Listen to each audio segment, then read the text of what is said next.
नमस्कार मित्रांनो, आज मी आलेलो आहे टायगर पॉईंटला आणि अगदीच जर तुम्हाला थोडासा वेळ अजून असेल, टायगर पॉईंट फिरून झालेला असेल आणि त्यानंतरही अजून त्यापेक्षा इंटरेस्टिंग गोष्ट बघायची असेल आणि निसर्गाचा व्ह्यू घ्यायचा असेल तर मग तुम्ही टायगर पॉईंटपासून पुढे 1-2 किलोमीटर अजून वरती जर चढलात गाडीने आणि मग तुम्हाला इकडे शिवलिंग पॉईंट पाहायला भेटेल। इतके छान नजारे आहेत इकडे।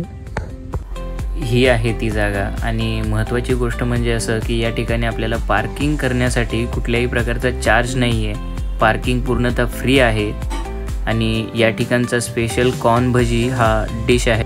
आणि जर का तुम्ही फ्रेंड्स किंवा फॅमिलीसोबत येणार असाल आणि तुम्हाला जर क्राऊड फ्री जागा हवी असेल फॅमिली टाईम स्पेंड करण्यासाठी तर ही जागा नक्कीच मी तुम्हाला सजेस्ट करेन।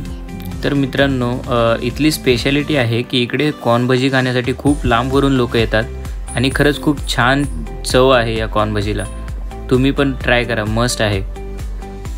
आणि best time to visit evening किंवा तुम्ही अर्ली मॉर्निंगला आलात तर तुम्हाला खूप छान नजारे पाहायला भेटतील।